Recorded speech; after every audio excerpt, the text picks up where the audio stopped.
সব প্রাণ যদি আল্লাহরই হবে, সব রূহগুলো যদি আল্লাহর হবে, তো ঈসা আলাইহিস সালামকে রূহুল্লাহ বলার আলাদা তাৎপর্যটা কি, বিশেষ বৈশিষ্ট্যটা কি, ওনাকে কেন রূহুল্লাহ বলা হয়? একটা উদাহরণ দিলে বুঝবেন। কেউ যদি ভালো কোনো কিছু করে, ব্যতিক্রম কোনো কিছু দেখায়, অসাধারণ কোনো কিছু করে, তখন অনেকেই তাকে বলে বাপের বেটা। কি বলে? আর অন্যরা কি বাপের বেটা না? কি করে? বাকি সব যিনি বলছেন তিনি কি বাপের বেটা না? তিনিও তো বাপের বেটা, তিনিও বাপের বেটা, আমিও বাপের বেটা, সবাই বাপের বেটা। কিন্তু একজন বিশেষ কিছু করার কারণে ওনাকে লক্ষ্য করে বলছে হ্যাঁ এটাই বাপের বেটা।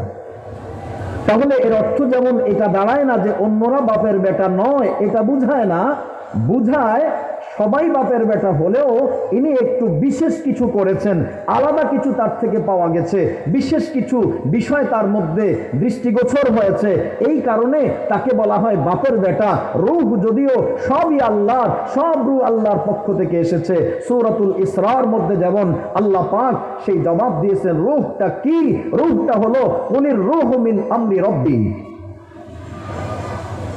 ইহুদিরা নবীজিকে জিজ্ঞাসা করেছিল নবীর নবুয়তকে যাচাই করার জন্য, যেই সকল প্রশ্নগুলো তারা করেছিল তার একটি ছিল রূহটা কি।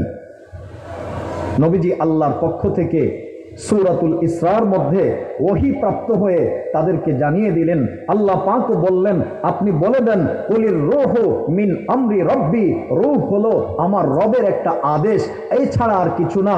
আল্লাহ যতক্ষণ আমাকে আপনাকে জীবিত থাকার আদেশ করেছেন, এই দেহটা জীবিত থাকবে ততক্ষণ আমি জীবিত, যখন বলবেন এখন আর থাকবে না, আদেশ প্রত্যাহার যখন হবে তখন আমি মুর্দা। যতক্ষণ পর্যন্ত আমার দেহে আল্লাহর এই আদেশটা জারি থাকবে ততক্ষণ জিন্দা। এই আদেশটার নাম হলো রূহ।